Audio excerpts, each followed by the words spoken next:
So Rumble's new game is a game called Pet Catchers. Now I've been playing this game for a little while, ever since it got released. I managed to get two secret pets, if you don't count the fake secrets like this one or this one or this one. And I feel like it's pretty fun. And so far, I've bought one game pass, and it's the triple hatch one. Now I got this triple hatch one back like during update 1, and then now as you can see you can have one extra pet hatch with the multi-egg one talent tree thing, and you can also like have one extra egg hatched using one of the upgrades in the magma basin. Like if you go over here, you can see that if you spend 90,000 gems, you can get this egg hatch plus one, which is also really useful. So now this begs the question, is this like by far the best Rumble Studios game? And here's what I think. I think that yes, right? And it's not even close. Here's why. Let's take a look at all of Rumble Studios games in the past, right? So you have Mining Simulator, you have Bubblegum Simulator, you have Mining Simulator 2, and you have Bubblegum Tower Defense. Now Rumble Quest doesn't really count because like we know Rumble Quest isn't really like it's pretty NPC. So starting off with Mining Simulator, this is their first game, and they haven't really introduced like a lot of features into it. This is just like a really traditional simulator game that really doesn't do anything special, and this is why like I feel like this cannot be their best game. So now moving on to like the Bubblegum Simulator. I think Bubblegum Simulator is really where like Rumble Studios discovered themselves because they just have so many updates in Bubblegum Simulator. Bubblegum Simulator is the game they focused on for like literally like 2 years or 3 years. So Bubblegum Simulator is where they really developed their identity. But here's why Bubblegum Simulator isn't fundamentally a good game. For two mining simulators, the basis of the game is like mining and getting as deep as you can, which is like a really good like it's a pretty unique for the time, and it's a pretty good fundamental like game mechanic, right? But like if you look at Bubblegum Simulator, like the main part of Bubblegum Simulator is blowing bubbles. And how do you blow bubbles? You click. This is literally a clicking simulator. So like there's no fun aspect of Bubblegum Simulator. The only fun aspect of Bubblegum Simulator is like watching your numbers go up or hatching a rare pet and freaking out over it. I think like the next game in the sequence is Bubblegum Tower Defense. And Bubblegum Tower Defense doesn't work since like it doesn't since Mining Simulator since like Bubblegum Simulator and Mining Simulator 2 all had that classic Rumble Studios feel that I think they also incorporated really well into Pet Catchers. But in Bubblegum Tower Defense, it's just like any other tower defense game, and it does things worse than every other tower defense game. The only thing it has is like the freaking Rumble Studios graphics, which doesn't really add to the tower defense experience. And this is probably why they stopped making like bubblegum tower defense like updates really quickly, since it's just like a really boring old like tower defense game. And then it came out with Mining Simulator 2. Mining Simulator 2 is kind of like Mining Simulator combined with Bubblegum Simulator in the fact that it has like the frequent updates and features of Bubblegum Simulator while having like the feel of Mining Simulator and like the same like concept as Mining Simulator. I think Mining Simulator 2 came out and it became the best Rumble Studios game because it does all the things that Bubblegum Simulator does well, but then Mining Simulator also has like a better premise than Bubblegum Simulator, and that it's more than just like a clicker simulator where you could actually like mine and get better mining tools, and it's actually like fun. And mining simulator also has the mindless hatching and battle pass that bubblegum simulator has. So I think that's where it does things well too. Now pet catchers on the other hand, this is this is probably like the best game yet. And I think one of the reasons why it's one of the best games yet, like the best game yet, is because like look at this, right?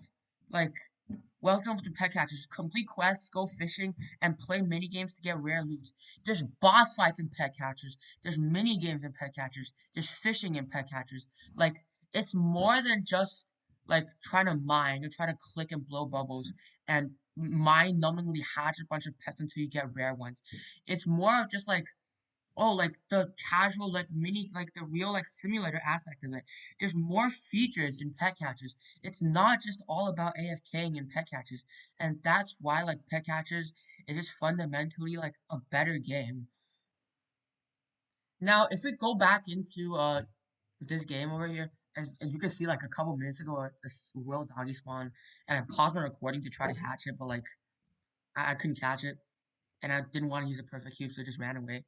But like another thing about this game, if you go into the shop here, you see like this feature tab, which this is really Pet Simulator 99-esque, right? I think I think that this game, Pet Catchers, copied a lot of like aspects from Pet Simulator X and Pet Simulator 99 in the sense that like it has this feature tab, it has these bundles. This is like the same exact like GUI as the one in Pet Simulator 99, but it does things a lot better than Pet Simulator 99 because for Pet Simulator 99, it has like these like eggs that are super pay to win, but here there's not really anything you can't get normally, right? Like you have these featured pets, but these featured pets, they're not even that good. They're actually not that good. It's like you can see these stats for the featured pets, like the stats are way better from pets that you can get legitimately by just hatching eggs, right? And the trading value of these featured pets isn't that big either, since people know that the only way to get this is to pay to win, and like people have grown very like anti pay to win in these communities. And for these bundles, all of these items you can easily get like in the normal game. Like for example, a perfect cube costs about 1,000 Robux, but you can get perfect cubes. Like for the from the recent Omaka Murata quest, you could have gotten a bunch of perfect cubes. I got 3 perfect cubes from that quest. I accidentally used one on like a normal pets because like I misclicked and I was before they introduced the confirm menu for the perfect cube. But I used another one on a secret, and for the last one I've been saving it. So you can get these perfect cubes pretty easily, and you can also get these prismatic eggs pretty easily. And all the other things you can also get like in vanilla, and you don't have to pay to win for any of these. As for the game passes, for the VIP game pass, like it doesn't give you anything. 25% bonus coins. Nobody cares about coins with XP. For XP, you just like max level your pets like with scrolls and wild berries. And for bonus coins, nobody cares about coins anymore. Everyone just gets unlimited coins anyways. And for more pets could be useful, but like you can get 5 or 6 pets equipped without spending a single Robux, and the +3 extra pets really doesn't do that much. As for triple hatch, you can get 3 eggs hatched in without using any game passes with just like normal upgrades and gems. You can get +1 using the 95k upgrade in the magma base, and you can get one more using the talent tree. And if you buy this, you can hatch 5 eggs maybe. And that's really not a big upgrade from 3 eggs. That's like 5/3 more eggs, which is really not that much. Now, super AFK. If you look in the AFK tab over here, super AFK. Catch pets in all unlocked regions, smart pity, and perfect cubes on secret pets. Super AFK, I think, is like the most pay to win aspect of pet catchers, but it's still not that pay to win. Because if you see like use all regions, there's really no point in using all regions if you're not like trying to go for secrets. Like if you're not trying to go for secrets, there's no point in using all regions. And even if you are trying to go for secrets, the secrets in like the really trash regions, like the royal doggy that spawned a few minutes ago, the reason I didn't use my perfect cube on it because the royal doggy is a shit secret. So like it really doesn't matter. It really does not matter. And for the use perfect cubes on secret pets, this also doesn't really matter since like you can just like AFK this and like everyone just hatches the secret pets from eggs anyways, and like people don't really bank on them spawning in the areas themselves anymore. And for the last like for auto fishing, like when there are no chosen pets to capture, you auto fish. Like this doesn't do anything because you can just like auto fish as it is. And auto power up is like it's the same thing as Smart Pity. So this is really not that pay to win for 1,600 Robux. For 1,600 Robux, I would imagine it's like super pay to win, but it's really not that pay to win. and for the gems, not that pay to win either, because you really can't buy that many gems. And if you can see, all of these game passes aren't that pay to win, unlike Bubblegum Simulator or Mining Simulator 2, with like a lot more pay to win game passes. So this is another aspect that this game does really well. But I think the biggest aspect of this game is like you enter the arcade, right? Everything in the arcade, like you see this prize counter. This like there's shops in this game now. Like the shops in this game helps it like feel pretty fresh. And if you come over to this, these mini games are a really big aspect of this game. And these mini games also help the game feel fresh, since in Bubblegum Simulator and Mining Simulator 2, it's a lot of AFKing eggs, and there's a lot less AFKing in Pet Catchers. You can play this game and have a lot of fun without AFKing. Like for example, if you play the Roblox log game, like this is not at all AFK based, and this is like a really fun game too. Like this is a lot more fun than whatever we had in like Bubblegum Simulator. Like the closest thing to non AFKing in Bubblegum Simulator is like grinding the battle pass, or like trying to like upgrade pets, or like unlocking all of the worlds, which after you do all of that, it just becomes AFK festival. But like this one, you actually have stuff to do in this game, right? Like for example, this like this like claw machine over here, and this is just one of the three mini games, and they're definitely adding more mini games in the future with every coming updates, which is a really good thing. And they also have like shrines that you can claim, which is also like a big part of the game. And they also have a talent tree. And the talent tree is something really unique that they don't have in any other game, except for maybe Rumble Quest, but I've never played Rumble Quest in my life, so I don't know. And they literally have like they have mounts as well. The mounts like is like the hoverboard from Pet Simulator, except a lot less pay to win, since you can get all the mounts like without paying to win. They literally have a freaking gambling cube drop over here, and then they have like the fishing rods. AFK fishing, like it's not just about the things that you don't have to AFK. It's all about the thing. It's also about the things that you do AFK. You can AFK fish in this game, which is like basically like, which is basically the same thing as like Pet Simulator, but for AFK fishing, like it's just another thing to AFK other than like AFK eggs. And fishing, unlike Pet Simulator, fishing in this game feels like a really big part of pet catchers. Unlike in Pet Simulator 99, where it's just a really small part.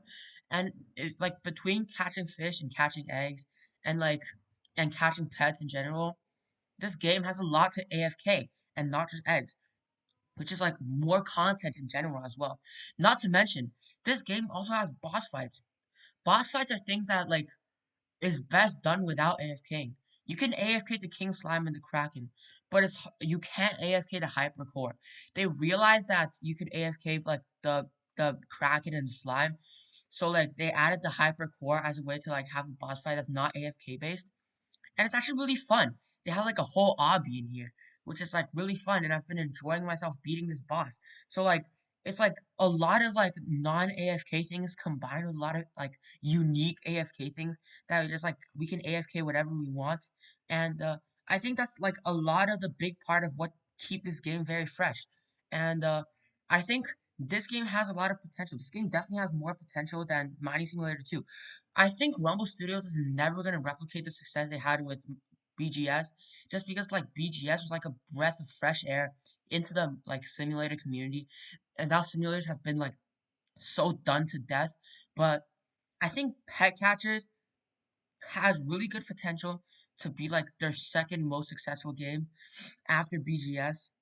I still think Mining Simulator is the third most successful game, and MS2 is their fourth. But I think Pet Catchers has a lot of potential. It's a very unique game that's not pay to win whatsoever. Like, if you look at channels like Crazy Fox Plays is a YouTube channel that I want to shout out. And like he doesn't he's like completely like free to play, and he's gotten really good at this game using completely free to play. Like no one would be able to do that in Pet Simulator 99.